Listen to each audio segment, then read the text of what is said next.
narasumber-narasumber kita yang sudah hadir di kesempatan hari ini. Nah, sebelum kita masuk ke sesi diskusi kita, izinkan saya untuk terlebih dahulu memperkenalkan tentang Yayasan Mitra Netra sebagai organizer dari Bincang Daring Mitra Netra ini ya. Mungkin di antara teman-teman di sini ada yang belum familiar nih, apa sih Yayasan Mitra Netra itu gitu ya, mungkin baru pertama kali ikutan bincang daring Mitra Netra gitu ya. Nah, Yayasan Mitra Netra adalah sebuah lembaga atau instansi non-profit yang bertujuan untuk meningkatkan kualitas dan partisipasi tunanetra di tengah masyarakat. Nah, Mitra Netra ini sudah berdiri sejak tahun 1991, jadi di tahun ini kita akan berusia 31 tahun nih perjalanannya gitu ya. Nah, tentunya di 31 tahun berdirinya Mitra Netra sudah banyak banget program dan layanannya yang dijalankan untuk teman-teman tunanetra di seluruh Indonesia. Ada apa aja sih program dan layanannya Mitra Netra itu? Di antaranya yang pertama itu ada kursus komputer bicara untuk tunanetra, mulai dari ngetik 10 jari, ada Office, ya, Microsoft Office, ada internet dasar, terus sekarang juga ada kursus komputer programming untuk tunanetra. Yang kedua, di Mitra Netra juga ada perpustakaan yang menyediakan buku-buku dalam format yang aksesibel untuk tunanetra, seperti buku braille, buku audio, ada buku elektronik dalam format EPUB yang bisa diakses melalui pustaka digital kami di pustaka.mitranetra.or.id. Mitra Netra juga punya program pendampingan belajar untuk anak-anak tunanetra usia sekolah seperti belajar matematika, bahasa Inggris, ataupun mata pelajaran sekolah lainnya. Selain itu, di Mitra Netra juga ada nih kegiatan-kegiatan yang mendukung minat dan hobi kawan-kawan tunanetra. Misalnya kayak kursus musik, terus ada English Club, ada Cooking Club, ada klub teater juga gitu ya. Tapi seperti Cooking Club atau klub teater, karena memang kegiatannya harus tatap muka gitu ya. Jadi ini selama pandemi kita belum berjalan lagi, tapi mudah-mudahan nih pandemi ini berakhir, kita bisa berkegiatan bareng-bareng lagi, seru-seruan lagi tentunya di Mitra Netra. Ya, kalau teman-teman semua Bapak Ibu pengen tahu lebih lanjut tentang Yayasan Mitra Netra, nanti bisa kunjungi website kami di www.mitranetra.or.id, bisa follow Instagramnya di @mitranetra, Facebook Mitra Netra, dan juga bisa subscribe YouTube channelnya di Yayasan Mitra Netra. Gitu ya, itu sekilas tentang Yayasan Mitra Netra yang bisa saya sampaikan. So, kita akan segera memasuki sesi kita hari ini gitu ya, tentang glukoma. Glukoma adalah salah satu penyebab terjadinya gangguan penglihatan. Kita akan belajar tentang bagaimana pencegahannya, penanganannya, dan dukungan-dukungan yang bisa diberikan kepada mereka yang mengalami glukoma gitu ya. Kenapa sih kok tema ini kita bahas gitu? Karena meskipun masih jadi salah satu penyebab gangguan penglihatan, tapi sepertinya masyarakat ini masih kurang memahami gitu ya, mungkin kurang ngeh sama ciri-cirinya, gejalanya gitu ya, sehingga ini mengakibatkan resiko-resiko yang kemudian terjadi jadi semakin lebih besar gitu ya, karena ketika kita tahu glukoma itu apa, bagaimana mencegahnya, setidaknya itu kita bisa mengurangi potensi untuk misalnya tadi ya mengalami gangguan penglihatan, penurunan penglihatan, bahkan sampai kehilangan penglihatan gitu ya.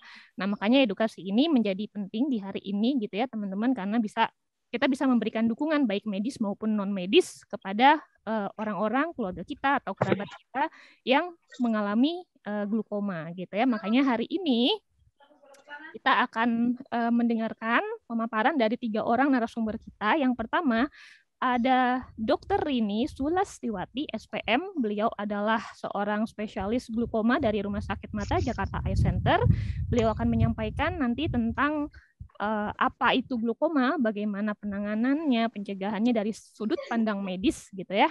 Kemudian yang kedua ada Ibu Arya Indrawati. Ibu Arya adalah penyandang low vision yang merupakan kabag humas di Yayasan Mitra Netra.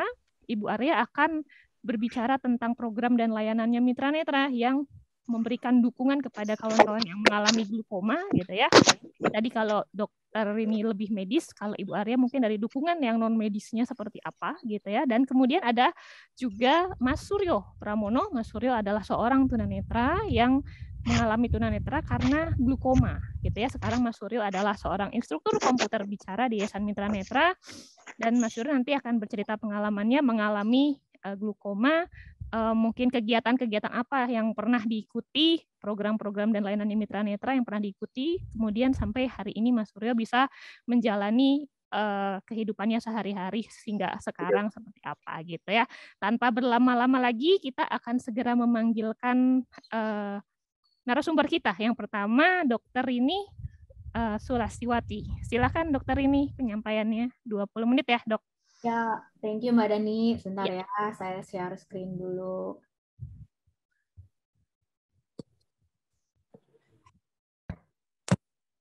Apa sudah kelihatan? Sudah.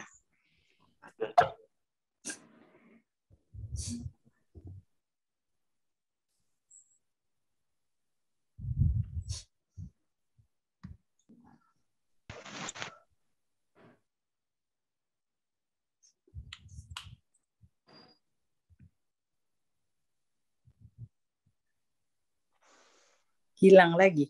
Iya, sebentar ya. Oh, oke. Sedikit.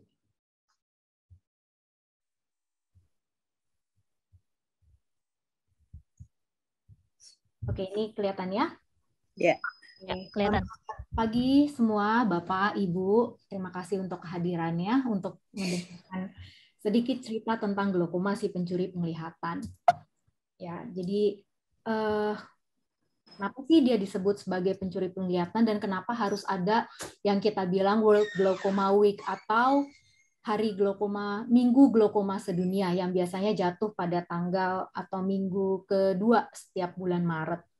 Ya, jadi karena saking pentingnya penyakit ini, di mana penyakit glaukoma ini kalau sampai terjadi kebutaan, sifatnya tidak bisa dikembalikan. Tidak seperti operasi katarak.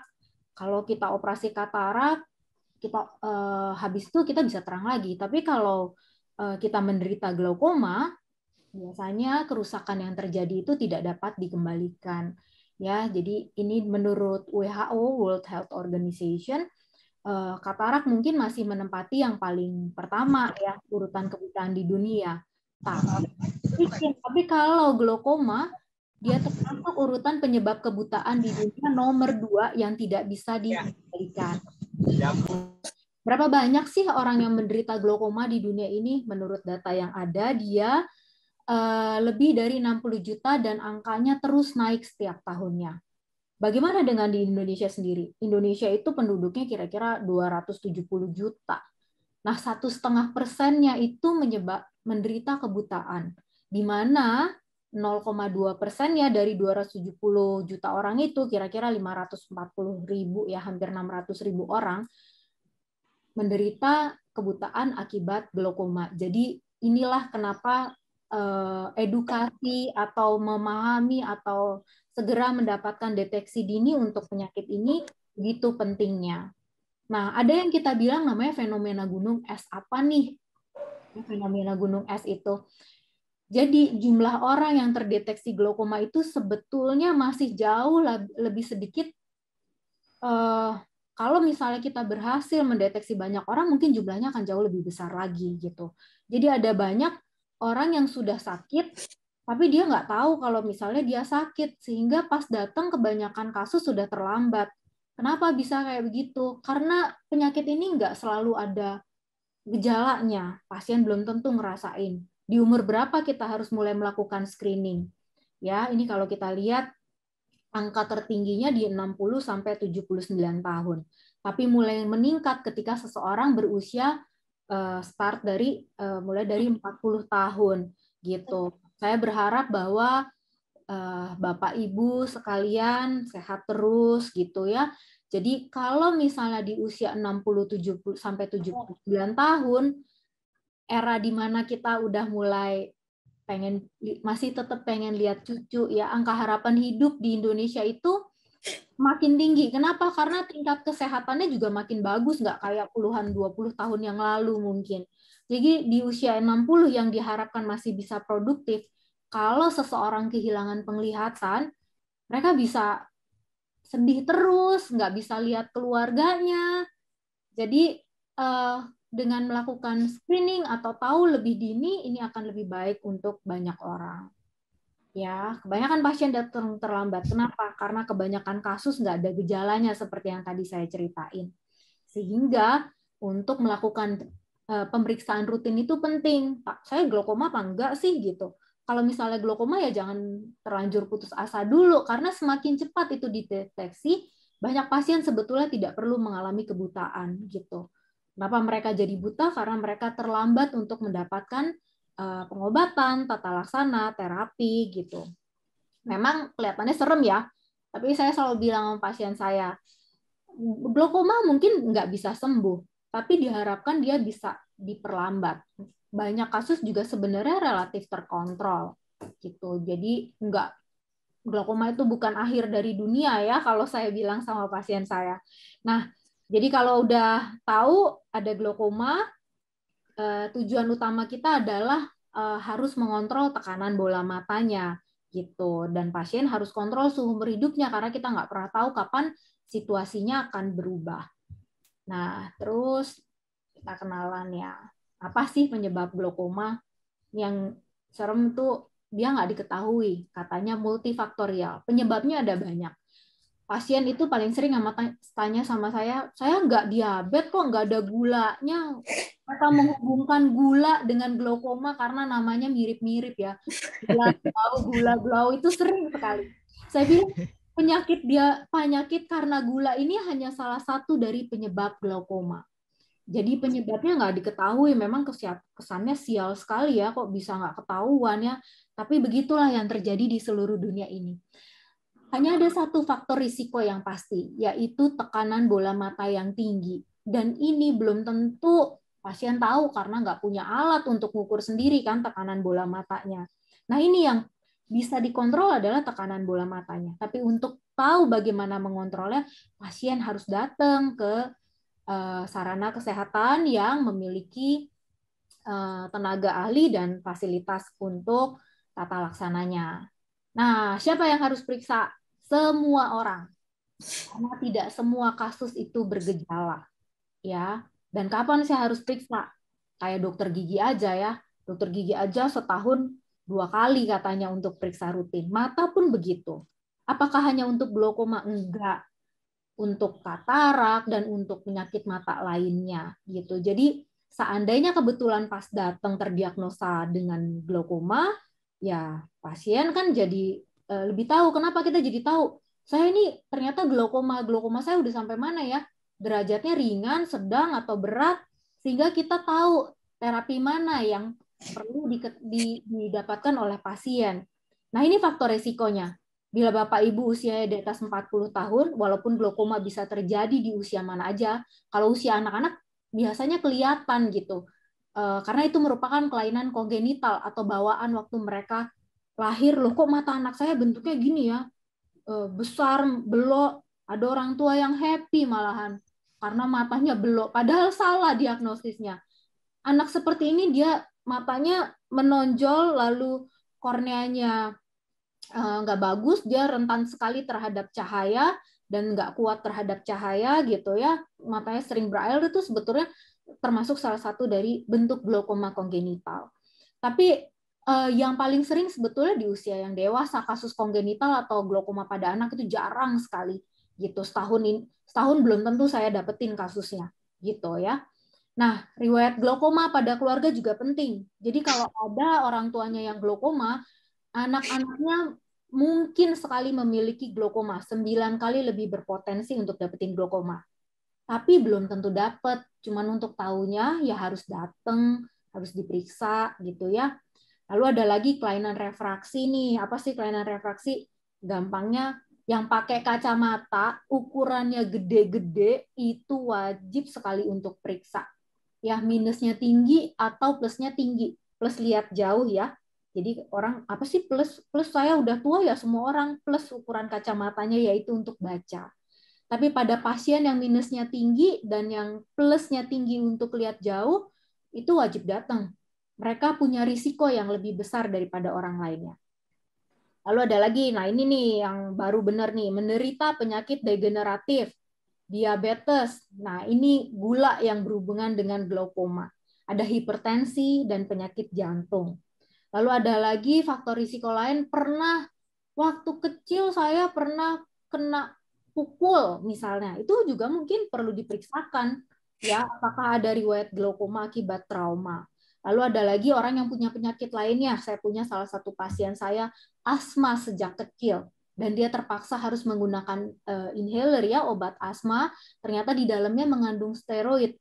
Nah, yang seperti ini nih, ternyata pas udah dia usianya 40 tahun, dia ada kataraknya, ada glaukomanya, gitu, akibat efek samping dari obat-obatan jangka panjang. Tapi kan dia nggak mungkin nggak pakai obat itu, kalau nggak dia akan sesek terus. Nah, pasien yang seperti ini wajib kontrol untuk lihat apakah saya punya risiko ke arah sana. Nah, ini hanya persentasenya ya. Jadi kalau ada yang hipertensi, diabetes, minus gede, merokok, ada riwayat keturunan, ini risikonya ada chance untuk dapat glaukoma ya.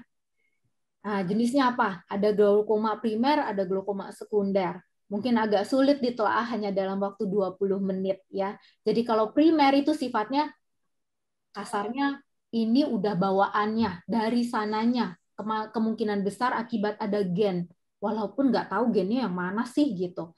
Jadi untuk glaukoma primer ini mungkin untuk diturunkan. Sementara untuk glaukoma sekunder, kalau Bapak Ibu punya penyakit lainnya itu yang bikin Bapak Ibu mendapatkan glaukoma. Nah, ini aja yang perlu dihafalin ya, sah. Terus gimana perjalanan penyakitnya? Ada saluran yang terhambat. Jadi di mata kita nih, kalau kita masing-masing pegang, itu kan ada tekanannya, kok bisa membel gitu. Itu karena ada tekanan di dalamnya. Nah, si tekanan ini, dia harus seperti aliran.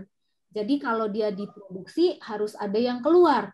Tapi ketika keseimbangannya itu terjadi, ya aliran pengeluarannya kurang, sementara dia diproduksi terus, ya kayak gelas saja ya, kalau diisi air terus lama-lama tumpah, gelasnya kan ada kapasitasnya, nah mata juga ada kapasitasnya. Jadi kalau saluran keluarnya terhambat, ya artinya ada penumpukan cairan di dalam, sehingga tekanannya makin hari makin tinggi. Bisa terjadi secara cepat atau terjadi secara lambat, itu yang disebut dengan glaukoma akut atau glaukoma kronis. Tapi apapun itu, tekanan itu kalau terus bertambah, dia akan merusak saraf mata atau optik nerve. Ya, jadi ada nih derajatnya ya glaukoma. Yang pertama normal, nggak ada kelainan apa-apa, tekanannya baik, anatominya baik, fungsinya baik. Nah, derajat yang selanjutnya adalah hipertensi. Jadi hipertensi itu nggak cuma hipertensi darah doang, ada hipertensi di mata, ya. Hipertensi di mata itu adalah fase di mana tekanan bola mata mulai tinggi, tapi kerusakan belum terjadi. Walaupun kita agak lambat ya, kita berharap semua orang kalaupun harus terdeteksi ya terdeteksi di fase inilah hipertensi ya, semakin cepat itu akan lebih baik. Tapi ketika dia masuk ke derajat yang disebut dengan glaukoma, tekanannya tinggi. Secara anatomi dokter udah bisa lihat, wah ini udah mulai rusak. Lalu apalagi kalau dia udah dapat kelainan gangguan fungsi. Nah, gimana bentuk mata dari luar? Apa saya tahu saya glaukoma apa enggak? Nggak bisa cuman ngaca doang, saya sehat, oh saya glaukoma, enggak. Gitu ya. Matanya akan terlihat sama aja, orang glaukoma tidak berbeda dengan orang lainnya. Nah, jadi apa yang mungkin pasien rasakan? Satu, dia bisa nggak ada gejalanya. Gitu. Ya, yang kedua, kalau dia terjadi dalam kondisi akut, matanya biasa merah, sakit kepala hebat, kadang-kadang sampai mual muntah. Ini yang paling sering nih. Pasien datang ke rumah sakit umum disangka dia tensinya tinggi, stroke atau mahnya yang parah sekali. Ternyata tekanan bola matanya yang tinggi. Akibat itu semua muncullah gejala lainnya, mual, muntah. Kadang-kadang pasien sampai bisa shock akibat terlalu kesakitan. Ya, lalu kalau yang kronis yang nggak ada rasanya, dia biasanya ngeluhnya mulai buram. Tapi waktu pasien glaukoma mulai buram, itu udah disertai gangguan lapang pandang biasanya. Dan yang parah adalah ini sudah masuk ke dalam gejala yang berat. Nah, untuk kondisi akut, kayak tadi saya bilang, kalau dia makin udah lemas ya, karena orang kesakitan nggak bisa makan pasti ya, muntah terus. Nah, ini kondisinya akan semakin turun sehingga penyakit lainnya akan menjadi muncul. Ini pasien saya, glaukoma sudah terbuka derajat berat. Apakah dia terlihat berbeda dengan orang lainnya? Dari luar kan dia sama aja. Mungkin ini seperti saudara-saudara Bapak Ibu sekalian, matanya nggak ada yang berbeda, ya. Tapi yang dia lihat itu adalah dia memiliki gangguan tunnel vision.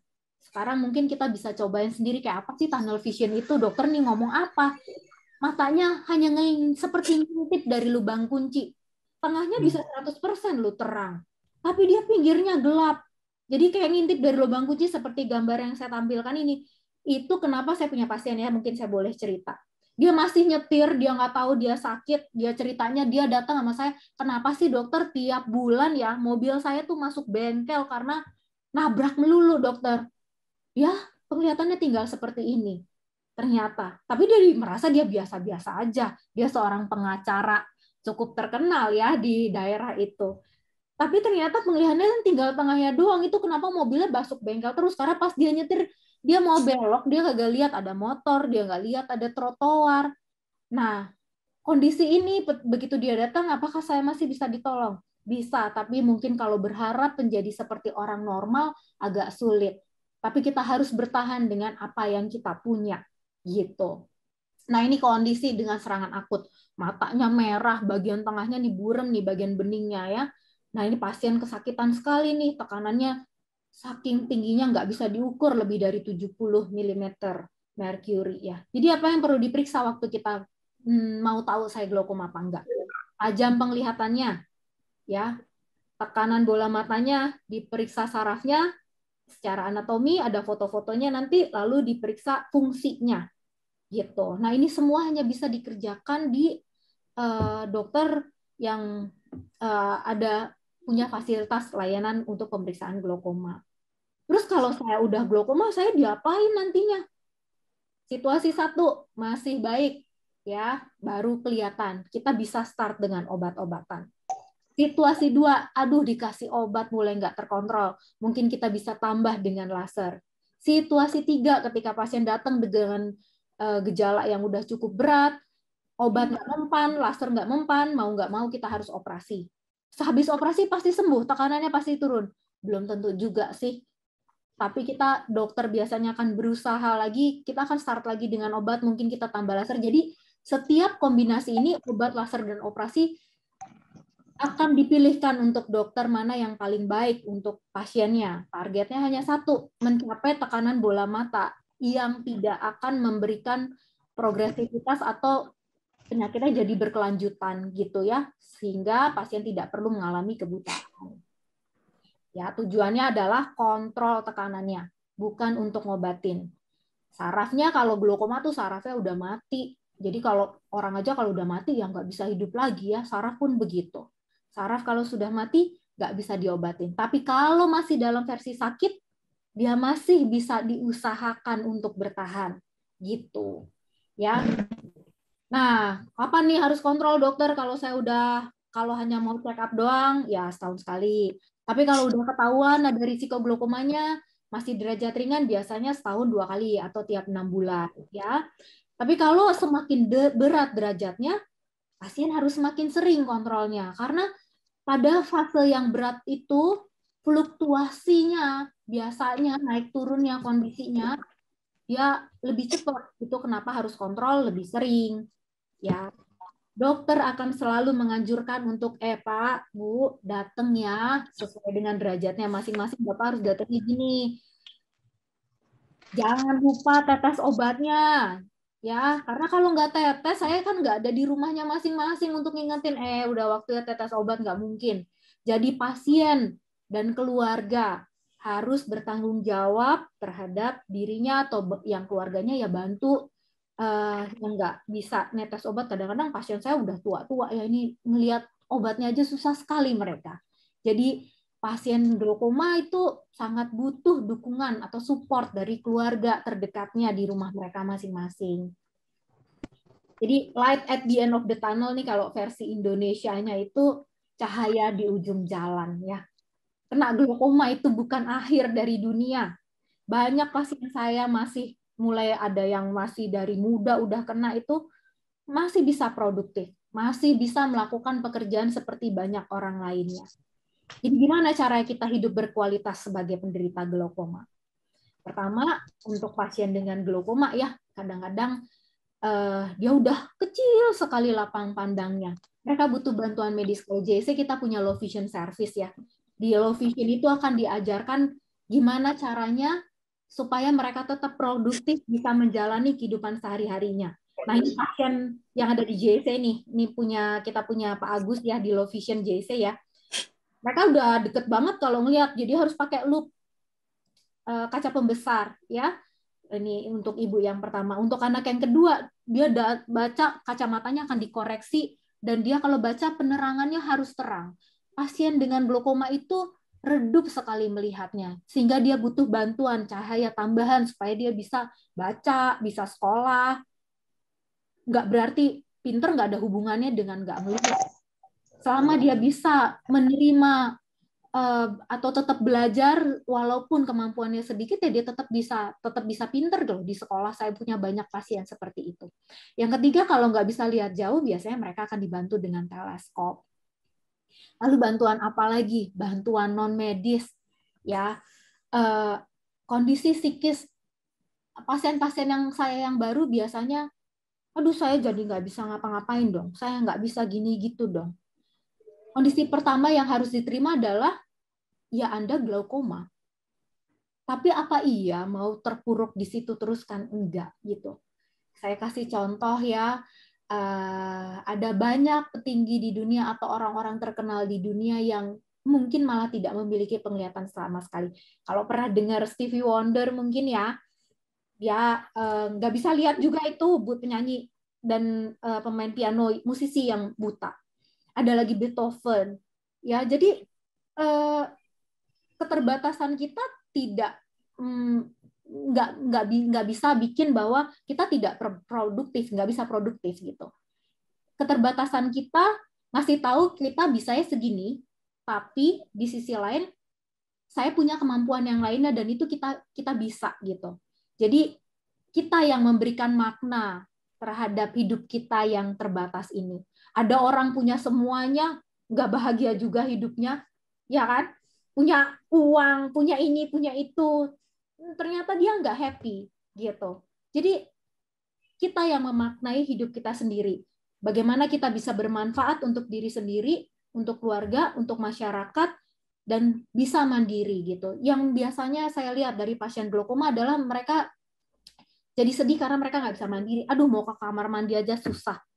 Tapi hal-hal seperti itu tetap bisa dibantu saya rasa. Makanya itu kita butuh support. Mungkin untuk bantuan non medis ini saya rasa Mitra Netra adalah yayasan yang lebih punya pengalaman untuk memberikan bantuan versi ini. Gitu.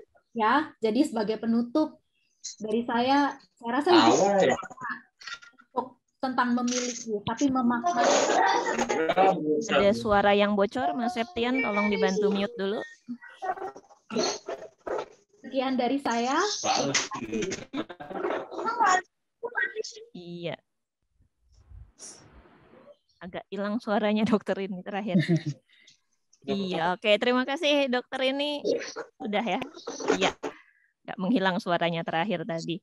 Oke, terima kasih dokter ini untuk penyampaiannya ya teman-teman. Dari segi medis gitu ya, kita udah belajar dari dokter ini nih tadi gimana kawan-kawan yang ngalamin glaukoma perlu untuk rutin check up, dan juga tadi kalau harus tetes waktunya tetes gitu ya, juga ada dukungan dari orang-orang di sekitarnya juga gitu dari segi medis. Nah, kalau kita udah ngalamin glaukoma gitu ya, terus tentunya kita juga tadi butuh dukungan selain medis, ada tadi non medisnya juga. Nah, kalau dari Mitra Netra nih sebagai lembaga yang juga menaungi kawan-kawan tunanetra nih, bagaimana nih Bu Arya? Apakah di Mitra Netra banyak kawan-kawan tunanetra yang mengalami ketunanetraan karena glaukoma? Terus mungkin ada program dan layanannya Mitra Netra yang mendukung teman-teman yang mengalami glaukoma. Silakan Ibu Arya. Baik, terima kasih. Suara saya bisa terdengar ya? Ya, terdengar, Mbak Arya. Baik, bismillahirrahmanirrahim. Assalamualaikum warahmatullahi wabarakatuh. Salam sejahtera, salam sehat untuk kita semua. Alhamdulillah, Bincang dari Mitra Netra hadir kembali di tanggal 12 Maret di Hari Glaukoma Internasional. Terima kasih kepada dokter ini yang sudah menjelaskan dengan sangat gamblang, panjang, lebar, dan mudah dimengerti sehingga masyarakat awam pun menurut saya yang mendengar presentasi dokter ini tadi bisa memahami glaukoma dengan baik. Ada beberapa kata kunci yang ingin saya garis bawahi ya tadi dari dokter ini bahwa setiap orang ternyata berpotensi mengalami glaukoma. Ini benar bahwa bahkan saya punya teman dia sudah menjadi tunanetra karena retinitis pigmentosa setelah usia sekian dia mengalami glaukoma. Gitu. Jadi setiap orang bisa mengalami glaukoma, itu sebabnya kita penting untuk melakukan screening mata secara berkala, seperti kalau kita periksa ke dokter gigi, periksa tekanan darah, tadi sudah disebutkan oleh dokter ini. Nah, di akhir presentasinya dokter ini juga menyinggung tentang dukungan non-medis yang perlu diberikan kepada mereka yang sudah terdeteksi mengalami glaukoma dan mengalami penurunan penglihatan. Dukungan non-medis ini diberikan agar progresivitas glaukoma tidak terlalu cepat sehingga orang yang mengalami glaukoma itu bisa dipertahankan penglihatannya yang masih ada dan tetap bisa produktif menjalani kegiatan sehari-hari, terutama kegiatan yang berhubungan dengan indera penglihatan. Nah, Yayasan Mitra Netra sebagai lembaga pengembang dan penyedia layanan untuk tunanetra memberikan dukungan kepada siapapun yang mengalami gangguan penglihatan, mulai dari remah penglihatan sampai kehilangan penglihatan sama sekali, termasuk mereka yang mengalami glaukoma. Nah, biasanya seperti tadi yang sudah disampaikan dokter ini, kalau orang mengalami penurunan penglihatan, itu ada perasaan tidak nyaman, sedih. Bahkan kalau sudah fase kehilangan penglihatan, itu sering juga mengalami rasa atau memiliki rasa putus asa. Nah, tadi dokter ini sudah mengatakan mengalami glaukoma bukan akhir segalanya. Itu sangat benar. Untuk itulah Yayasan Mitra Netra ada. Jadi, di samping tadi sudah dijelaskan bahwa kalau yang masih memiliki sisa penglihatan di unit low vision Jakarta Eye Center maupun unit low vision yang lain yang ada di sekitar kita, bisa membantu dengan alat bantu optik untuk memaksimalkan fungsi penglihatan, sisa penglihatan yang masih ada, sehingga masih bisa melihat, membaca.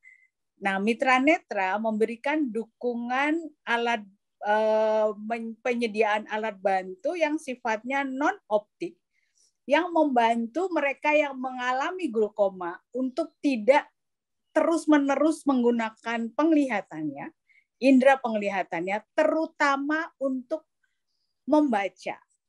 Karena dalam hidup ini kan kita selalu mau tidak mau harus membaca. Kita sekolah, kita harus membaca buku. Kita mahasiswa, kita harus membaca buku. Kita bekerja di kantor, apapun profesinya, membaca dokumen, menulis. Kita berbisnis misalnya, kita juga harus melakukan kegiatan membaca dan menulis. Bahkan sekarang kegiatan membaca dan menulis itu dilakukan dengan alat teknologi, komputer, smartphone, yang mau tidak mau layar alat-alat elektronik tersebut memancarkan radiasi. Nah, dari pengalaman Mitra Netra, mereka yang mengalami glaukoma dan masih menggunakan indera penglihatannya dalam jangka waktu lama untuk membaca, melihat jarak dekat, termasuk atau apalagi melihat layar komputer, layar smartphone, itu akan beresiko menaikkan tekanan bola mata, beresiko mengalami katarak yang berarti juga beresiko atau berpotensi menaikkan tekanan bola matanya, sehingga akan beresiko merasakan rasa sakit, dan tentu itu bukan hal yang menyenangkan. Nah, untuk membantu mereka yang menyandang glaukoma agar tetap bisa melakukan kegiatan membaca dan menulis, termasuk membaca dan menulis menggunakan teknologi, maka Mitra Netra akan menyarankan kepada mereka agar mulai berlatih membaca tidak menggunakan indera penglihatan, tetapi membaca dengan indera pendengaran. Indera pendengaran itu sebenarnya kalau kita membaca secara kronologis ya, proses pembentukan manusia itu diciptakan sebelum indera penglihatan. Pertama indera penciuman dulu, kemudian indera pendengaran. Jadi umurnya lebih tua, fungsinya bisa saling melengkapi panca indera tersebut. Nah, bagaimana caranya membaca dengan indera pendengaran, tidak membaca dengan indera penglihatan? Saat ini perkembangan teknologi sudah sangat canggih, sehingga dengan bantuan teknologi, manusia bisa menciptakan buku tidak dalam cetak tinta yang harus dibaca dengan indera penglihatan, tetapi buku diciptakan dalam format digital, format elektronik yang bisa dibaca dengan bantuan aplikasi pembaca layar atau screen reader software, atau voice over kalau di smartphone ya biasa disebut, sehingga manusia yang mengalami gangguan penglihatan karena glaukoma, kita yang mengalami gangguan penglihatan karena glaukoma, bisa dibantu oleh aplikasi pembaca layar tersebut untuk membaca buku dalam bentuk audio digital atau dalam bentuk buku elektronik format EPUB. Nah, itu salah satu bentuk dukungan yang dukungan non medis yang Mitra Netra berikan. Ada beberapa klien Mitra Netra yang mengikuti saran Mitra Netra, dia mengkombinasikan antara indera penglihatan dengan indera pendengarannya untuk membaca, mengalami glaukoma sejak SMP dan sampai saat ini indera penglihatannya masih bisa terjaga dengan perawatan yang baik tentu saja ya. Nah, untuk mereka yang mengalami kita sebutnya terganggu secara emosi, sedih karena penglihatannya menurun, merasa nanti tidak bisa produktif lagi seperti dulu. Nah, untuk mereka yang mengalami situasi emosi seperti ini, Mitra Netra juga memiliki layanan rehabilitasi yang akan menyediakan bantuan konseling, layanan konseling. Layanan yang nilai tambah dari layanan konseling yang diberikan oleh Yayasan Mitra Netra yang ini saya tidak banyak menemukan di lembaga-lembaga lain. Biasanya kalau layanan konseling itu diberikan oleh psikolog, kalau di lembaga-lembaga yang lain. Tapi kalau di Mitra Netra diberikan oleh seorang konselor yang juga tunanetra. Saya termasuk salah satu konselor di Mitra Netra yang memberikan layanan konseling kepada mereka yang masih mengalami perasaan tidak nyaman secara emosi, secara psikologis akibat penurunan fungsi penglihatan atau kehilangan fungsi penglihatan. Nah, apa yang mengapa layanan konseling lebih baik jika diberikan oleh sesama tunanetra? Karena konselor tersebut juga bisa berperan sebagai contoh, sebagai role model. Nanti setelah kita akan berkenalan dengan Mas Suryo Pramono, itu juga karyawan di Yayasan Mitra Netra, seseorang yang menjadi tunanetra karena glaukoma, yang sudah melalui masa transisinya dengan baik, dengan dukungan Mitra Netra, dan sekarang bekerja. Nanti nama Surya juga di Mitra Netra di samping sebagai instruktur kursus komputer, untuk tunanetra juga memberikan layanan konseling. Apalagi kalau kliennya atau konselingnya adalah penyandang glaukoma. Itu Mas Suryo akan menjadi konselor yang paling tepat, yang paling efektif untuk membantu klien untuk bisa menerima situasinya, seperti tadi yang dikatakan dokter ini, mengalami glaukoma bukan akhir segalanya dan bisa melanjutkan kehidupan kembali. Kalau sebelumnya penyandang glaukoma itu adalah pelajar atau mahasiswa yang sempat kegiatan studinya terhenti akibat kondisi glaukoma yang menekan, merasa tidak bisa lagi belajar karena tidak bisa lagi melihat dengan baik, maka dengan dukungan non-medis yang diberikan Yayasan Mitra Netra, penyandang glaukoma ini bisa kembali belajar, melanjutkan studinya. Bagi mereka yang sudah bekerja, sempat terhenti misalnya, atau bahkan sempat resign karena tidak tahu bagaimana harus memodifikasi cara bekerja setelah mengalami penurunan penglihatan atau kehilangan penglihatan akibat glaukoma, Mitra Netra memiliki program kembali bekerja atau return to work. Nah, apakah orang yang bisa yang setelah mengalami penurunan penglihatan bisa menggunakan perangkat teknologi? Seperti tadi saya jelaskan, tentu saja bisa. Karena saat ini aplikasi pembaca layar, baik yang diinstalkan untuk laptop atau PC atau desktop maupun aplikasi pembaca layar untuk smartphone, itu sudah tersedia dengan sangat baik dan mengikuti perkembangan operating system dari perangkat-perangkat yang ada di masyarakat. iPhone memiliki sendiri aplikasi pembaca layar, smartphone yang berbasis Android juga memiliki aplikasi pembaca layar, apapun mereknya, asal berbasis Android, ada aplikasi pembaca layarnya. Komputer yang berbasis Windows memiliki aplikasi pembaca layar. Bahkan tidak perlu membeli, open source. Cukup download di internet. Ada NVDA, ada TalkBack. Bagi mereka yang menggunakan MacBook, produk Apple itu juga memiliki aplikasi pembaca layar.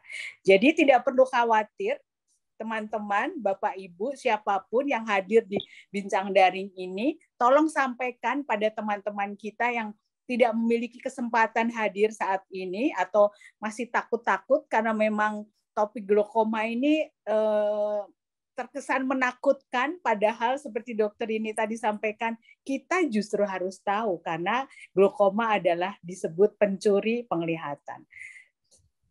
Tolong disampaikan bahwa ada dukungan non-medis selain dukungan medis. Dukungan medis diberikan oleh dokter, sementara dukungan non-medis diberikan oleh lembaga penyedia layanan seperti Yayasan Mitra ini kalau di Jakarta. Tolong sampaikan pada mereka tidak perlu berkecil hati, tetap semangat, ada dukungan yang bisa mereka akses, sehingga bisa menjalani kehidupan sehari-hari dengan baik, dengan produktif. Bagi mereka yang sudah lansia, terus untuk apa alat-alat bantu teknologi tadi? Oh, sangat bermanfaat. Karena meskipun Bapak Ibu sudah lansia, kan mungkin masih suka membaca novel, membaca buku-buku motivasi. Nah, layanan perpustakaan digital Yayasan Mitra Netra, Pustaka Mitra Netra, bisa Bapak Ibu akses. Banyak buku-buku di sana tersedia dalam format yang bisa dibaca secara mandiri oleh tunanetra dengan bantuan alat bantu teknologi, sehingga Bapak Ibu yang sudah lanjut usia, yang sudah tidak terlalu banyak kegiatan, bisa di rumah, duduk santai, membaca buku. Sehingga hidup kita tetap terus terisi, ilmu kita, pengetahuan kita terus bertambah. Bagi yang beragama Islam, misalnya di Pustaka Mitra Netra ada tafsir Quran misalnya, yang memberikan penjelasan tentang ayat-ayat Al-Quran yang bisa menambah keimanan Bapak Ibu semua. Saya rasa penjelasan saya itu dulu. Nanti kalau ada hal-hal yang ingin ditanyakan lebih lanjut, kita bisa berdialog dalam sesi tanya jawab. Sekian dari saya. Alhamdulillahirabbil alamin. Assalamualaikum warahmatullahi wabarakatuh. Mohon maaf jika ada kata-kata yang kurang berkenan. Saya kembalikan pada moderator. Silakan Mbak Dani. Ya, terima kasih Ibu Arya untuk penjelasannya ya. Sejalan ya teman-teman dengan apa yang disampaikan sama dokter ini. Tadi mungkin glaukoma nggak bisa sembuh nih, tapi kita bisa menjaga ya sisa penglihatan kita yang masih ada sekarang. Nah, salah satu cara menjaganya adalah tadi menggunakan alat-alat teknologi yang salah satunya disediakan juga oleh Yayasan Mitra Netra. Teman-teman juga bisa belajar di Yayasan Mitra Netra untuk bagaimana menggunakan alat-alat bantu tersebut sehingga tadi resiko untuk menurunnya fungsi penglihatan itu jadi lebih berkurang gitu ya. Nah, sekarang kita mau ngobrol sama Mas Suryo nih ya. Mas Suryo nih narasumber kita yang ketiga sebagai seorang tunanetra yang mengalami ketunanetraan karena glaukoma gitu. Mungkin Mas Suryo bisa cerita nih dulu gimana tuh bisa mengalami glaukoma, mungkin dari usia berapa, mungkin tahu penyebabnya gimana, terus bagaimana tuh Mas Suryo akhirnya bisa ketemu Mitra Netra dan memutuskan untuk tadi ya mungkin menggunakan mengikuti program dan layanan di Mitra Netra dan juga mungkin tadi menggunakan alat-alat bantu teknologi seperti yang tadi diceritakan sama Bu Arya gitu. Gimana Mas Suryo? Silakan. Ya, terima kasih Mbak Deni. Oke, suara saya terdengar? Ya, jelas Mas. Oke, terima kasih. Selamat pagi semuanya. Salam kenal, nama saya Suryo. Sekarang saya bergiat di Yayasan Mitra Netra sebagai pengajar komputer bicara sejak tahun 2006 gitu hingga sekarang. Tadi sudah banyak dijelaskan oleh dokter ini dan juga oleh Mbak Arya ya tentang glaukoma itu. Kalau dari dokter ini tadi tentang medisnya, lalu Mbak Arya tadi tentang bagaimana cara penanganannya lebih lanjutnya seperti itu ya, bukan akhir dari segalanya. Nah, kalau dari sisi saya mungkin berbagi cerita saja gitu. Jadi saya ini lahir tidak dalam keadaan tunanetra. Saya lahir bisa melihat gitu. Sampai usia 18 atau 19 tahun, ketika itu tahun 99 gitu ya atau awal 2000, saya mengalami kondisi penurunan penglihatan gitu. Dan gejala-gejala glaukoma ya, kalau sekarang saya tahu gitu ya, seperti contohnya melihat cahaya itu saya seperti melihat ada pelanginya gitu, lingkaran pelangi di setiap sumber-sumber cahaya. Saya pikir itu indah sekali gitu. Saya pikir kayak saya dapat ini nih, dapat penglihatan malaikat gitu ya. Karena memang benar bagus gitu, karena ada pelangi-pelanginya gitu. Kemudian saya periksa ke dokter gitu ya. Nah, karena waktu itu informasinya belum semasif sekarang tentang glaukoma ya, belum seterbuka sekarang gitu. Jadi saya terima saran dari dokter ini hanya perlu dikoreksi dengan bantuan kacamata. Gitu. Jadi saya menggunakan kacamata. Nah, karena pada saat itu saya masih berkuliah di salah satu kampus ya di Depok yang memang fokusnya ke bidang IT waktu itu, karena memang saya senang dengan bidang itu. Ada penurunan penglihatan memang, cuma saya tidak, karena masih muda tidak merasakan gitu. Saya jadi dalam tanda kutip saya cuek gitu. Sampai akhirnya posisi mata kiri saya benar-benar tidak bisa melihat gitu ya. Kemudian mata kanan saya mulai menurun. Kemudian saya periksakan ke dokter, ini pasti ada sesuatu gitu. Setelah diperiksa, kemudian dokternya curiga dengan tekanan bola mata. Saat diperiksa, tekanan bola mata saya cukup tinggi gitu ya. Kalau saya tidak salah ingat itu yang kiri sekitar 40, yang kanan sampai 65 gitu waktu itu. Jadi sudah sangat tinggi. Dokter langsung menyarankan ke salah satu rumah sakit mata di Jakarta, Aini namanya. Di sana langsung kepala unit glaukomanya. Nah, saya di situ diberitahu bahwa ini namanya glaukoma. Dengan efek nantinya suatu saat akan menjadi total, tidak bisa melihat sama sekali. Pada saat itu karena saya tidak punya informasi dan keluarga juga tidak punya informasi, kami semua shock. Apa yang harus kita lakukan selanjutnya gitu? Ini harus gimana gitu, dan harus kemana gitu? Kita nggak tahu jalan keluarnya gitu. Nah, kemudian dokter menyarankan ini cuma bisa dioperasi gitu. Kemudian karena saya juga masih bandel waktu itu ya, masih mencoba bergen, saya mencoba tanya ke dokter, dok, kalau gimana kalau nggak dioperasi? Ya nanti akan total. Kalau dioperasi, ya juga akan total. Oh ya sudah, saya pilih tidak dioperasi saja dok. Gitu. Akhirnya ya saya terima gitu. Lambat laun kondisi penglihatan saya mulai menghilang, jadi mulai menyempit. Nah mungkin tadi kalau kata dokter ini menyempitnya di tengah, kalau saya menyempitnya ke arah samping gitu. Jadi makin lama makin menghilang dan ya akhirnya total mulai tahun 2001 saya total. Nah, jadi sekitar dari 2001 sampai tahun 2003-2004 itu saya di rumah. Karena saya tidak punya informasi saya harus kemana, sampai akhirnya saya ketemu dengan yang namanya Yayasan Mitra Netra. Di situ saya baru tahu, oh ternyata tunanetra juga masih bisa loh bersekolah. Oh ternyata tunanetra masih bisa loh melakukan sesuatu. Dan yang paling saya suka adalah bisa menggunakan komputer. Karena memang dulu kan memang saya senang dengan dunia IT gitu ya. Nah, di situ oh ternyata masih bisa dengan cara lain, yaitu dengan menggunakan tadi pembaca layar atau screen reader itu. Di situ saya belajar dari 2004 sampai 2006.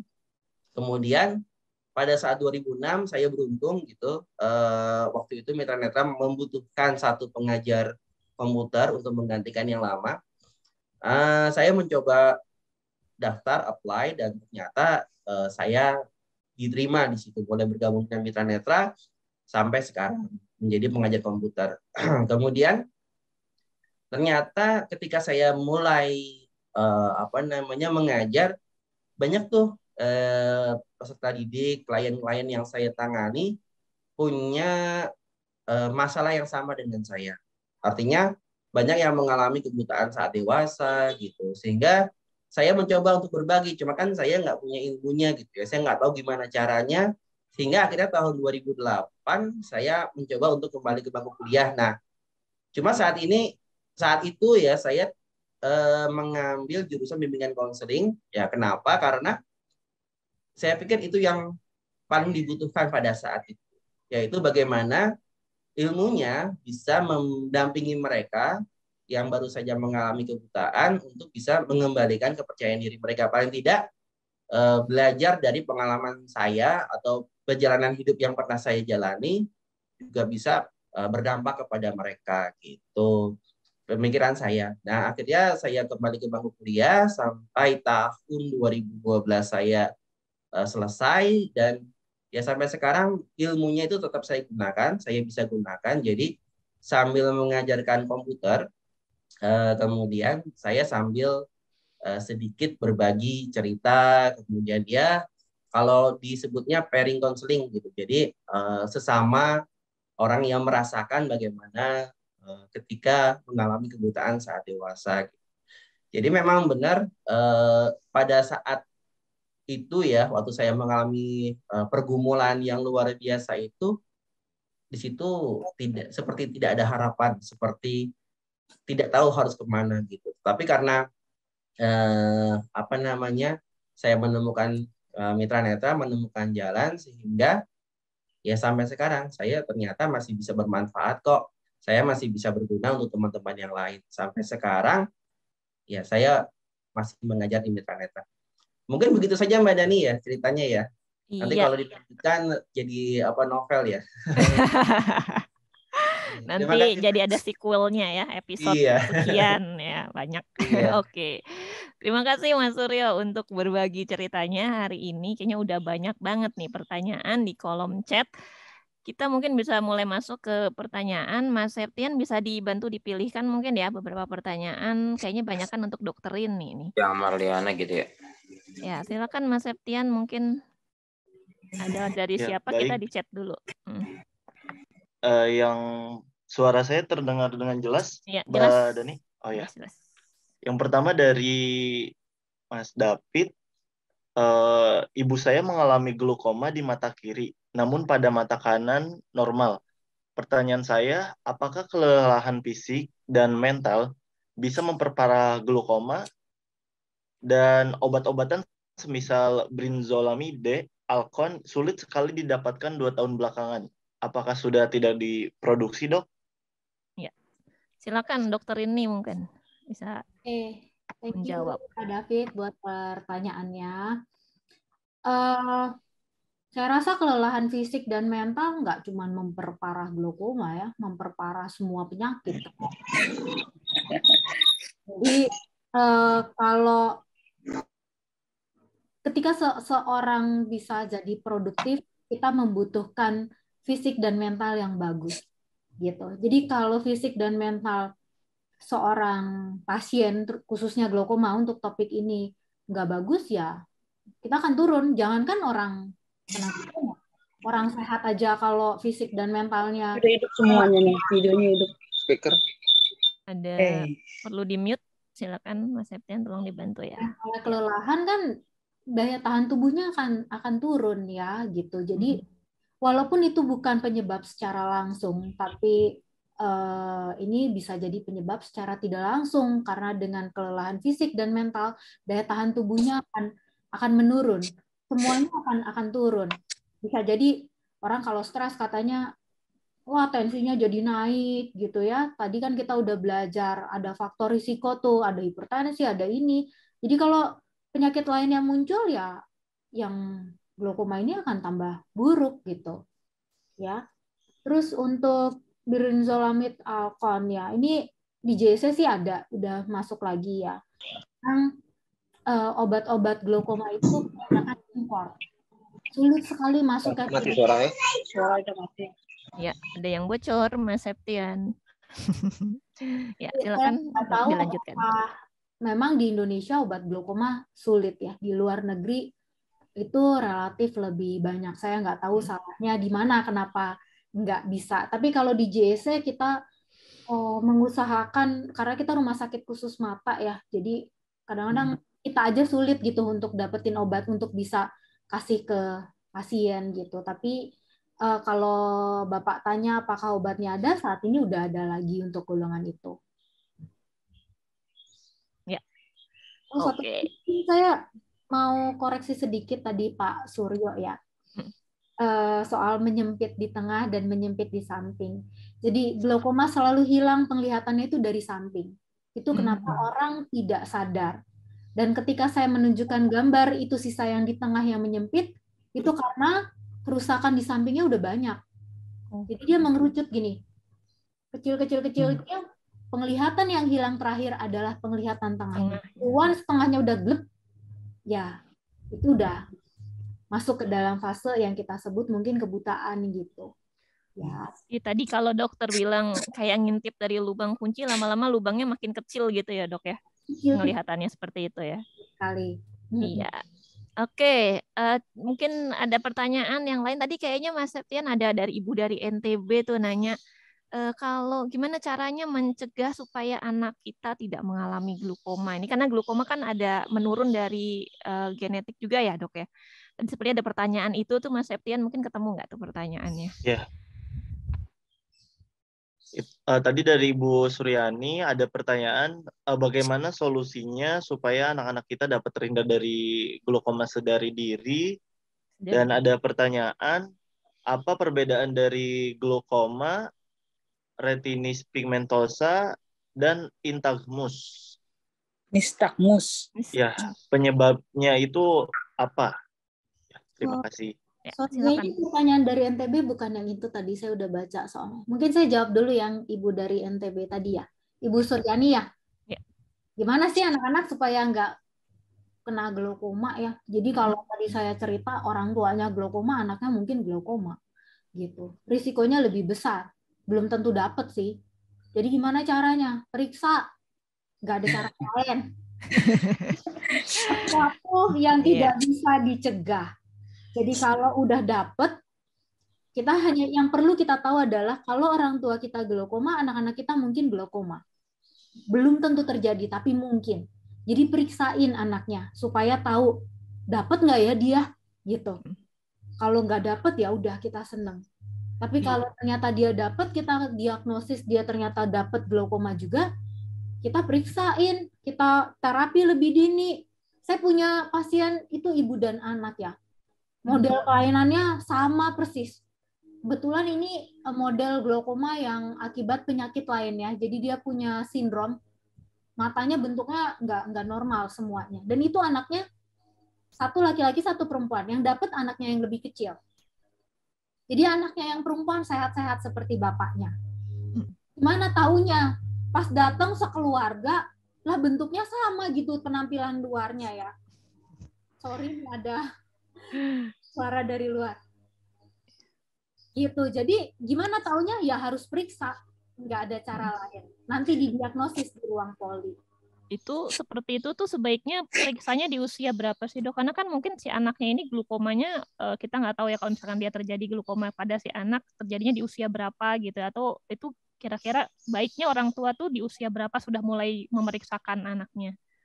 Kalau orang tuanya glaukoma juga, ya, atau glaukomanya karena penyakit tertentu, misalnya kelainan bawaan kayak keluarga pasien saya tadi itu ya. Kalau anak-anak, bayi pun biasanya kelihatan bentuknya. Lain memang. Lain. Tapi kalau misalnya orang tuanya tuh glaukoma sudut terbuka ya, bentuk matanya bisa jadi nggak lain. Jadi untuk tahu datang aja. Sebetulnya kalau untuk bayi-bayi, kalau bentuknya normal gitu ya, jarang sih. Jarang kasus pada bayi itu jarang. Tahun paling saya belum tentu ketemu. 10 tahun saya praktek, kayaknya cuman nggak sampai 10, jarang banget kasusnya. Dan biasanya langsung kelihatan ya. Mungkin yang datang ke saya juga udah dewasa pasien glaukomanya. Gitu. Jadi apakah anak-anak bisa dilihat? Bisa. Biasanya kalau sudah mulai kooperatif, bisa dibilangin itu lebih mudah untuk periksanya. Bukan berarti bayi nggak bisa diperiksa ya. Tapi kalau bayi biasanya kita butuh kerjasama kan untuk bisa lihat dalam matanya, ya jadi harus dibius dianya. Gitu. Tapi kalau misalnya udah kooperatif, dek bisa suruh duduk diam gitu ya, dokter mau periksa ya. Anak-anak usia sekolah biasanya udah bisa. Gitu. Sedini mungkin. Oke. Tadi satu pertanyaan tadi dari Mas Septian tadi apa tuh perbedaan apa ya tadi retinitis pigmentosa dan apa tadi? Iya. Perbedaan glaukoma dengan retinitis pigmentosa dan nystagmus tadi. Iya, itu dok. Beda sekali ya. Mungkin untuk penjelasan pasien untuk pada awam, gampangnya semua ngomongnya dokter penyakit saraf. Ya, penyakit saraf. Tapi penyakit saraf tuh ada banyak gitu. Kalau glaukoma yang kena biasanya optic nerve. Jadi saraf mata yang kayak kabel tuh, kabel mata ya dari mata nyambung tuh sampai ke otak. Ya. Nah, si kabelnya ini paling rentan sama tekanan.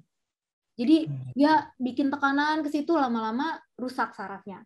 Tapi kalau pada retinitis pigmentosa ini saraf juga, tapi saraf bagiannya mana? Ya kan dari retinanya. Ini yang kita kenal sebagai buta senja. Ini adalah satu kelainan genetik yang jarang juga sekarang ini sudah.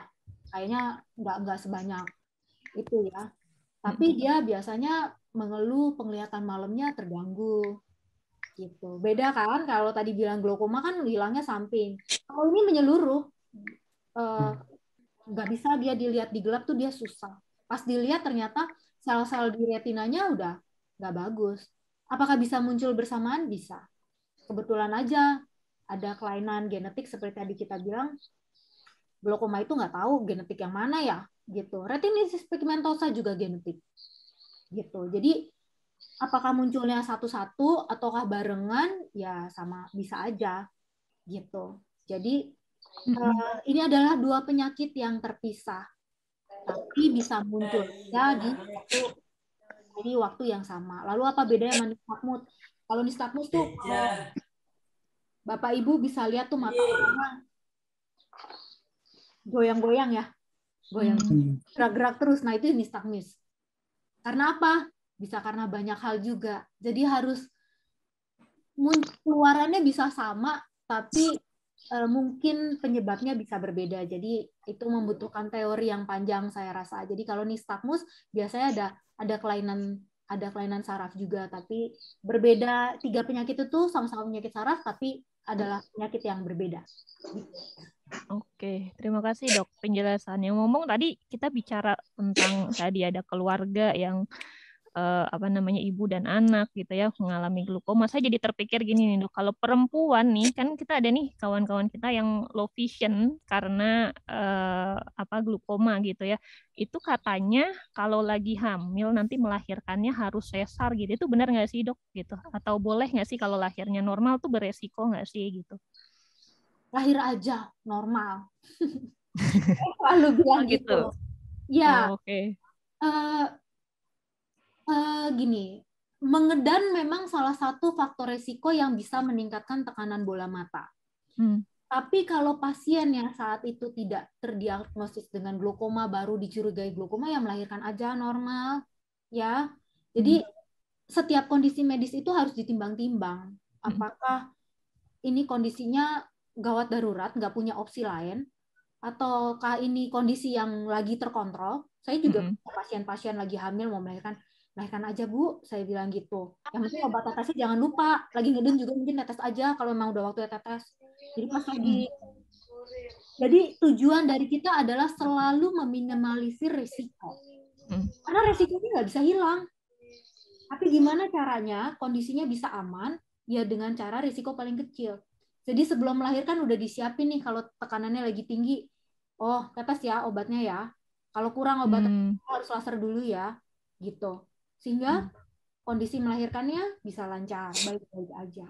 Gitu. Jadi bukan berarti nggak boleh sama sekali. Gitu. Tapi memang treatmentnya ada tertentu ya Dok yang harus diperhatikan juga sebelum melahirkan supaya kondisinya tidak menurun gitu. Karena kan saya juga suka dengar nih habis teman yang low vision melahirkan gitu, terus menurun kondisi penglihatannya setelah dia melahirkan gitu. Jadi mungkin treatmentnya yang harus diperhatikan gitu ya Dok ya. Ya, dan satu lagi ya, ketika kondisi low vision itu sebenarnya melahirkan nggak melahirkan dia bisa turun dengan sendirinya, gitu. Jadi ketika dia melahirkan, jangankan melahirkan, hamil aja, ya, hamilnya itu aja bawa risiko. Kenapa? Ada kondisi yang berubah di situ, hormonnya, ya kan? Ya. Tapi kan nggak mungkin, saya pilih dulu glaukomanya ntar aja ya, abis saya melahirkan boleh balik. Ya, jadi sama seperti kayak tadi Ibu Arya bilang, kita harus terima, kita harus hidup dengan itu. Tapi gimana hidupnya, risikonya jangan gede-gede amat gitu, ya. Jadi diminimalisir lah. Tapi itu kan sesuatu yang nggak bisa kita hindari. Ketika pasien glaukoma memilih, oke, saya akan hamil. Pernahkah terpikir pada mereka bahwa ini bisa diturunkan? Tapi kan di lain pihak kan kita juga berpikir, apa iya saya nggak mau punya keturunan? Orang akan pilih mana yang lebih penting buat mereka. Ketika itu sudah terlanjur terjadi, ya harus siapkan dengan resikonya untuk memilih. Tapi kalau harus dijalani ya kita kecilin dong resikonya, gitu. Ya, siap Dok. Oke, Mas Septian, masih ada lagi pertanyaan? Ada nggak pertanyaan untuk Ibu Arya atau untuk Mas Suryo? Mungkin tadi kita udah banyak bahas medis di sini. Ada pertanyaan untuk Ibu Arya. Ya, silakan. Bagaimana cara mengakses layanan konseling dan pembelajaran komputer bicara dari Yayasan Mitra Netra bagi kawan-kawan yang tinggal di luar Pulau Jawa? Terima kasih. Ya, silakan Bu Arya. Ya, baik. Pertanyaannya bagus nih ya. Ya, teman-teman, Bapak Ibu yang saya banggakan, salah satu hikmah dari terjadinya pandemi COVID-19 adalah sejak tahun 2020, Mitra Netra mulai mengembangkan layanan yang diselenggarakan secara virtual untuk kegiatan-kegiatan yang memang bisa dilakukan secara virtual. Nah, dua kegiatan yang ditanyakan oleh penanya adalah layanan yang sejak tahun 2020 telah Mitra Netra laksanakan secara virtual sehingga bisa menjangkau klien-klien tunanetra, keluarga tunanetra dari seluruh Indonesia, yaitu pelatihan komputer dan layanan konseling. Nah, tinggal teman-teman menghubungi Yayasan Mitra Netra, bisa melalui email, boleh dicatat. Email saya, Thomas Septian, boleh bantu menuliskannya di kolom chat. Email saya adalah aria, A-R-I-A, @mitranetra.or.id. Sekali lagi, aria@mitranetra.or.id. office@mitranetra.or.id. Nanti bisa menghubungi Mitra Netra melalui saya atau ke office@mitranetra.or.id. Nanti akan dirujuk ke bagian Diklat Yayasan Mitra Netra. Nanti bagian Diklat akan melakukan assessment awal tentang apa yang dibutuhkan. Kalau membutuhkan layanan konseling, nanti akan dirujuk kepada konselor yang berkompeten memberikan layanan tersebut. Jika mau belajar komputer, nanti akan diaturkan jadwalnya. Siapa tahu nanti guru teman-teman adalah Mas Suryo yang hari ini hadir menjadi salah satu pembicara tamu kita. Ya, jadi sangat mudah. Jangan takut, hubungi saja atau bisa juga melalui WhatsApp chat. Nomor WhatsApp saya 0812 1972 4433. Nanti bisa janjian layanan konseling dengan saya. Kalau butuh belajar komputer, nanti saya rujuk ke bagian Diklat. Jadi tidak perlu khawatir. Layanan Yayasan Mitra Netra pada dasarnya tidak dipungut biaya, jadi teman-teman tidak usah khawatir. Tentu saja kalau mau belajar komputer karena belajarnya jarak jauh, teman-teman diharapkan telah memiliki perangkat yang dibutuhkan untuk belajar komputer tersebut. Harga komputer sekarang sudah tidak terlalu mahal. Kalau untuk yang belajar, untuk pemula, itu dengan harga yang relatif murah kita sudah bisa mendapatkan. Bahkan kita bisa membeli yang tidak harus baru kalau untuk belajar di fase awal, ya. Demikian Mbak Dani, mudah-mudahan bisa dipahami. Cukup jelas ya Ibu Arya, terima kasih. Ada lagi Mas Septian pertanyaan lainnya yang mungkin tadi belum terbahas di diskusi kita sebelumnya, mungkin pertanyaan yang agak berbeda poinnya. Adakah? Ada yang raise hand? Enggak. Iya. Halo Mas Septian, hilang suaranya.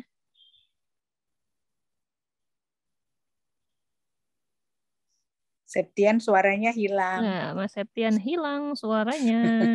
Termute nih. Iya. Ada yang raise hand? Ada yang raise hand. Boleh siapa? Ya.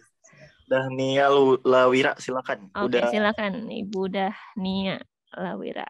Boleh. Pertanyaannya untuk siapa dan mohon singkat saja pertanyaannya. Silakan Ibu. Iya, saya lelaki. Oh, laki. Oke. Silakan, Pak. Assalamualaikum warahmatullahi wabarakatuh. Nama saya Dahnia Lawira Hasibuan, saya berasal dari Sumatera Utara. Saya mempunyai pertanyaan, ada 2 pertanyaan, boleh? Agak mendem suaranya, Pak. Boleh agak keras suaranya? Saya ada 2 pertanyaan, sekira-kiranya boleh? Iya, silakan, Pak. Singkat ya, langsung to the point ke pertanyaannya. Yang pertama, untuk dokter Rini, kalau misalnya nih ada seorang bayi yang terkena glaukoma, apakah itu faktornya seperti mengalami gangguan semasa ibunya mengandung gitu? Seperti campak dan rubella, apakah faktornya itu atau bagaimana gitu? Terus yang kedua buat Pak Surya, itu kan tadi katanya selama 3-4 tahun di rumah terus. Nah, itu gimana caranya biar bisa bangkit dari kondisinya gitu? Terima kasih. Ya, terima kasih pertanyaannya Bapak. Dokter ini silakan mungkin bisa jawab. Kalau glaukoma ini harus dibedakan dulu ya. Yang pertama, glaukomanya kalau glaukoma yang dibicarakan adalah glaukoma kongenital, di mana itu adalah sesuatu yang diturunkan, itu nggak ada hubungan ya sama campak rubella dan sebagainya itu, gitu. Karena ini model glaukoma primer yang tadi saya terangkan di depan. Tapi kalau misalnya dia kena rubella dan lain-lain itu bisa kena glaukoma nggak? Bisa. Ketika kelainan rubella atau infeksi yang terjadi pada masa ibu mengandung bikin cacat pada mata dan merubah bentuk dari anatomi mata, dia bisa kena glaukoma mungkin dan harus diperiksain. Jadi glaukoma yang terjadi adalah glaukoma yang berbeda ya. Saya takutnya kalau saya nerangin ini orang bisa salah tangkap bahwa waduh kalau ibu melahirkannya kena tokso, anak saya pasti glaukoma. Nggak gitu juga gitu. Jadi bedakan glaukomanya adalah glaukoma primer atau glaukoma sekunder. Ketika seseorang sakit waktu mengandung dan itu kena pada bayinya, itu tidak selalu terjadi glaukomanya. Tergantung kerusakan akibat penyakit infeksi tadi masuk ke mata apa enggak gitu. Jadi kalau nggak masuk, badannya yang kena sistemik yang lain ya, misalnya ada cacat kongenital apa, biasanya pada pasien dengan ibu yang memiliki kelainan TORCH tadi ya, tokso, rubella, campak, herpes virus gitu. Nah itu bisa jadi. Jadi untuk tahu tetap harus datang. Nanti kita bisa bedain gitu. Bukan sesuatu yang bisa dilakukan by consultation online ya. Ini kita bicara umum gitu ya. Gitu. Tapi paling enggak yang saya harapkan adalah masyarakat umum bisa tahu gitu pentingnya untuk melakukan screening. Sebenarnya tujuannya itu yang pertama. Gitu. Ya. Oke, terima kasih dokter ini. Mas Suryo, gimana Mas Suryo? Bagaimana bisa bangkit dari masa-masa transisi? Masa kelam. Masa-masa kelam ya. Ya, silakan Mas Suryo. Ya, terima kasih Pak untuk pertanyaannya. Bagaimana saya bisa bangkit? Memang pada saat itu ini ya, saya menolak diri saya gitu. Saya pasti suatu saat bisa sembuh gitu. Masih tidak mau menerima keterangan dokter gitu. Saya mencoba berbagai macam pengobatan alternatif gitu sampai akhirnya capek sendiri gitu. Dan akhirnya saya mulai membuka diri gitu ya. Yang tadinya tidak mau ketemu orang, tapi saya akhirnya mau bertemu dengan orang gitu. Disupport oleh keluarga juga, sama teman-teman juga gitu. Dan untungnya saya masih punya sahabat-sahabat yang dekat yang masih bisa support saya waktu itu, yang selalu mengatakan ayo kita mungkin bisa melakukan sesuatu gitu ya. Sampai akhirnya turn back point saya ya ketemu dengan contoh gitu. Ada teman-teman tunanetra yang oh ternyata masih bisa kuliah ya gitu. Oh ternyata masih bisa bekerja ya, gimana caranya? Nah, mulai dari kata gimana caranya itu saya mulai mencari tahu dan sampai akhirnya saya bisa ketemu dengan tunanetra gitu. Dari situ berproses, saya belajar mulai dengan bidang yang saya sukai tadi, yang saya katakan komputer gitu. Sampai akhirnya ya sampai 2006 saya mulai diberi kesempatan untuk mengajar gitu, sampai sekarang. Jadi kalau dikatakan apa yang membuat saya bisa kembali gitu ya, bisa menjadi manusia baru itu ya support dari keluarga, support dari teman-teman yang selalu memberikan informasi gitu kepada saya. Terima kasih. Ya, terima kasih Mas Suryo jawabannya. Iya, masih ada lagi Mas Septian pertanyaan, mungkin bisa satu lagi nih kayaknya. Atau ada yang raise hand lagi kah?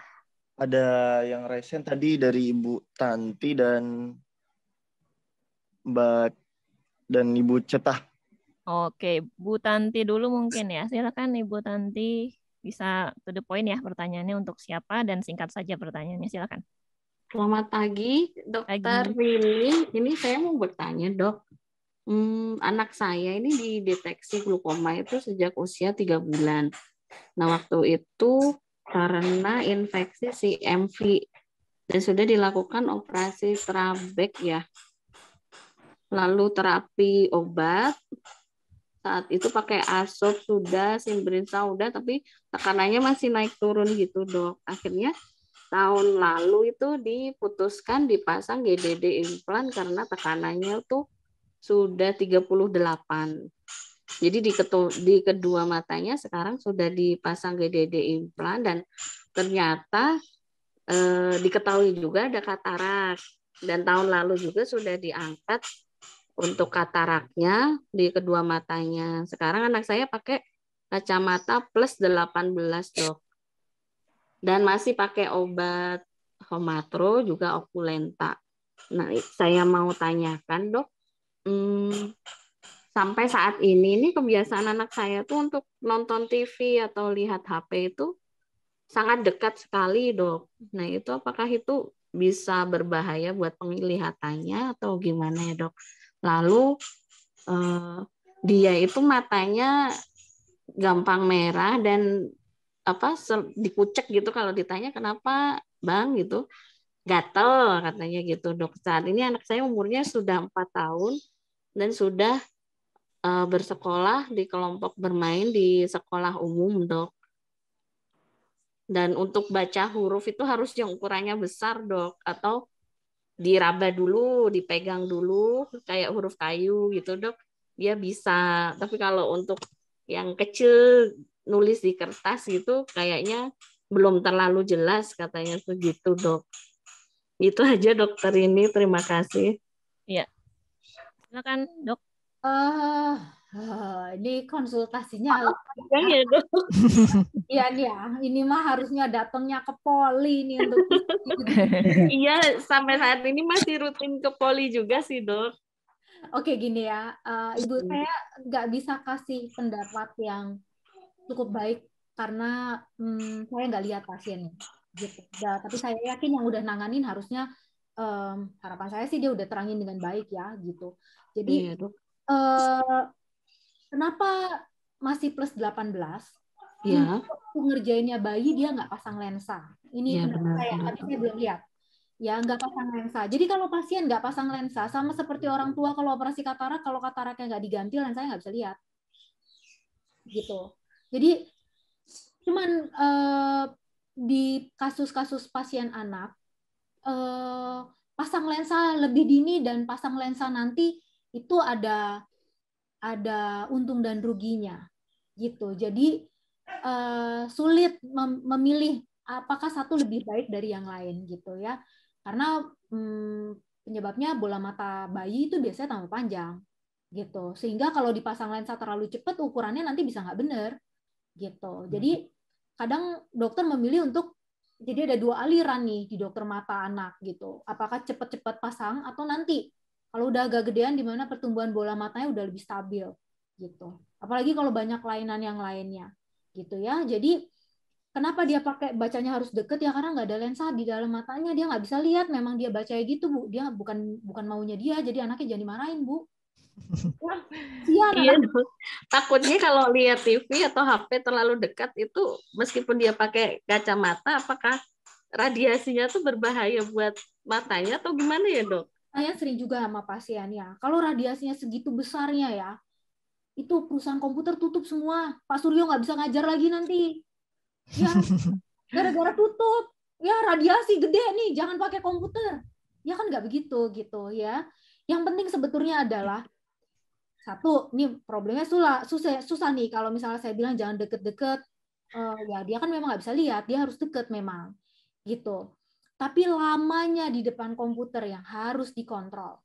Kalau udah istirahat, belajar, sekolah, habis lihat komputer lama, istirahatnya ya jangan main HP. Ya, itu kan tetap lihat deket. Baca itu juga ya, nggak ada radiasinya katanya. Tapi kalau kelamaan baca, mata juga merah dan perih. Sebetulnya yang harus kita kontrol adalah berapa lama kita melakukan kegiatan lihat deket. Kenapa ini penting? Karena kegiatan lihat deket itu adalah mata tuh kerja terus. Lihat jauh lebih dari 6 meter itu adalah posisi istirahat mata.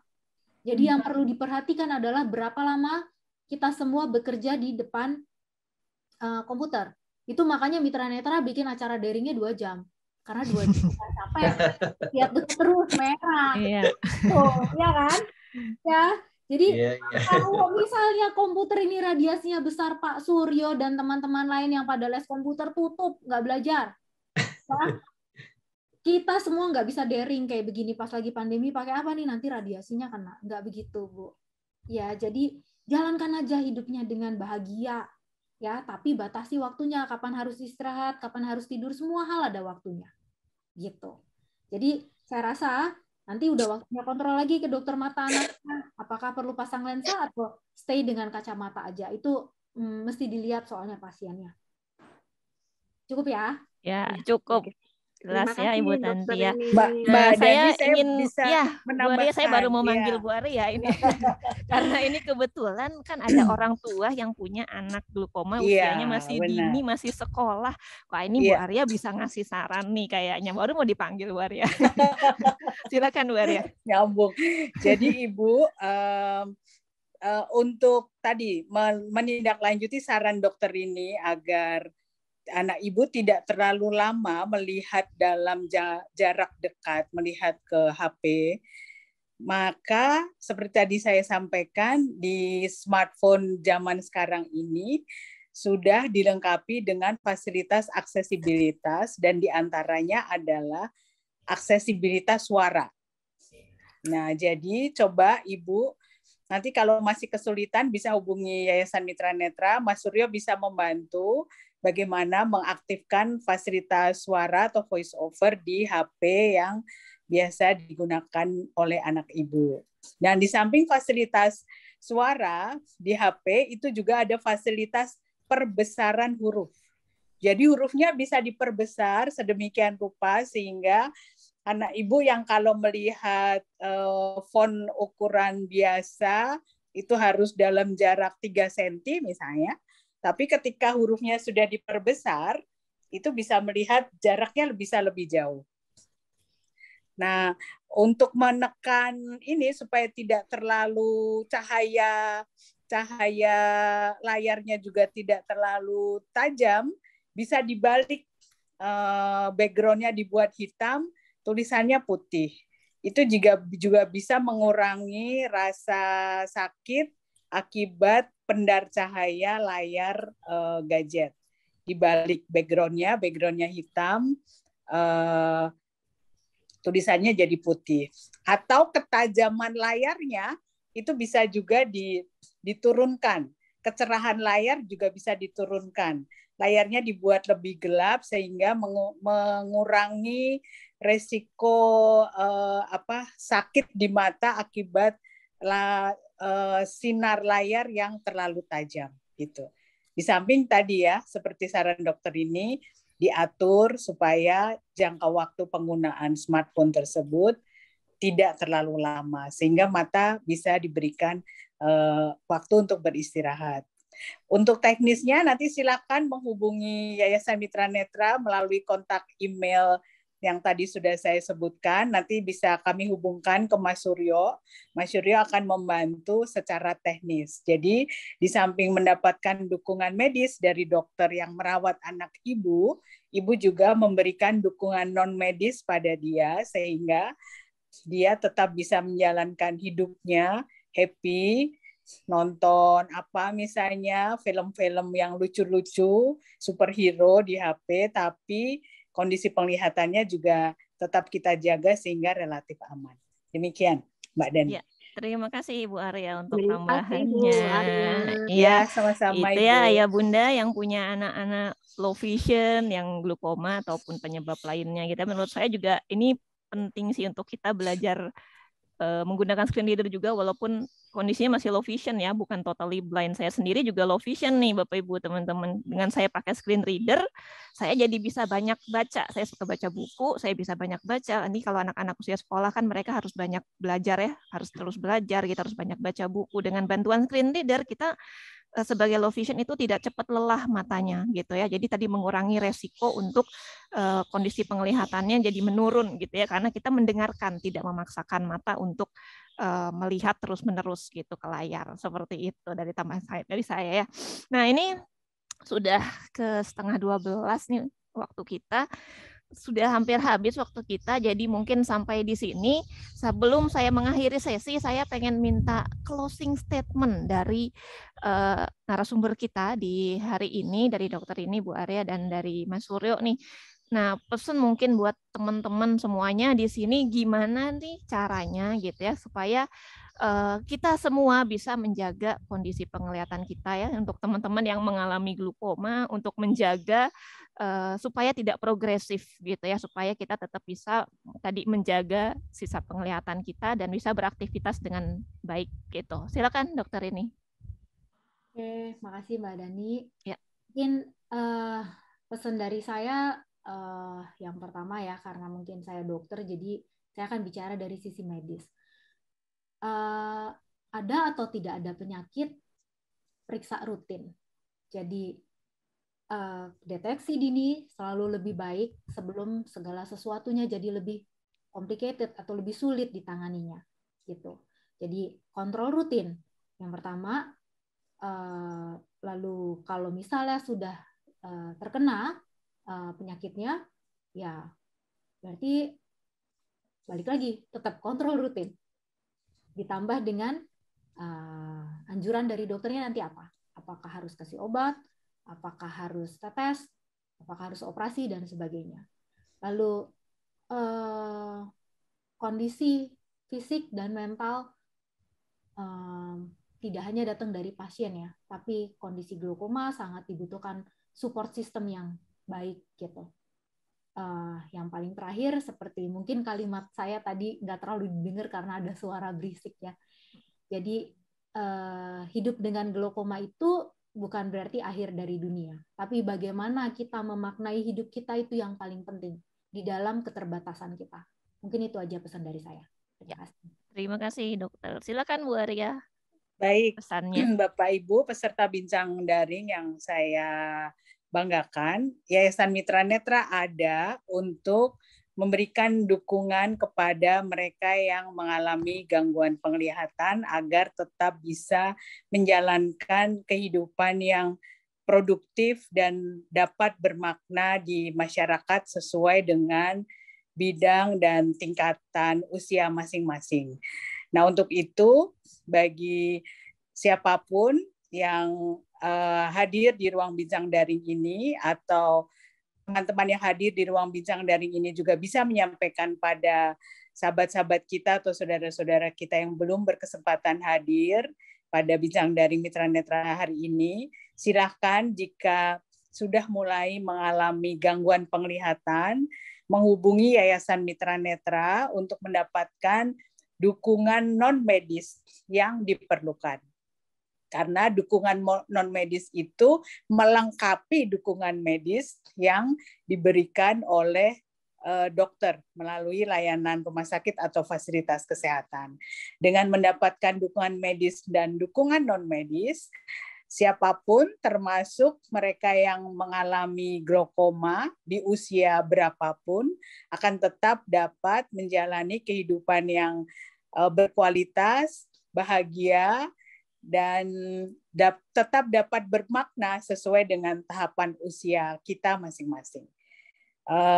Jadi diangkatnya topik glaukoma pada hari ini yang bertepatan dengan tanggal 12 Maret, Hari Glaukoma Internasional, tidak bermaksud menakut-nakuti masyarakat ya, justru Yayasan Mitra Netra bersama Jakarta Eye Center yang telah menugaskan dokter ini untuk menemani kita hari ini hadir di ruang bincang daring ini untuk memberikan wawasan pada kita semua betapa glaukoma adalah salah satu gangguan penglihatan yang perlu kita perhatikan, jangan diabaikan, dan untuk itu kita tadi sudah dianjurkan untuk melakukan pemeriksaan secara rutin sehingga apa yang kita alami, gangguan apapun yang kita alami bisa terdeteksi secara lebih dini, termasuk glaukoma. Dan jika sudah demikian, sudah diketahui, silakan juga di samping mendapatkan dukungan medis dari layanan kesehatan, Bapak Ibu, teman-teman juga bisa mengakses layanan Mitra Netra yang menyediakan dukungan non-medis. Demikian Mbak Dani, terima kasih, selamat berakhir pekan, semoga selalu sehat. Assalamualaikum warahmatullahi wabarakatuh. Waalaikumsalam warahmatullahi wabarakatuh. Silakan Mas Suryo, apa nih pesannya buat teman-teman? Silakan. Ya, jadi untuk Bapak Ibu, teman-teman yang mengalami glaukoma, jadi seperti kata dokter dan kata Mbak Arya tadi, bahwa ini bukan akhir dari segalanya.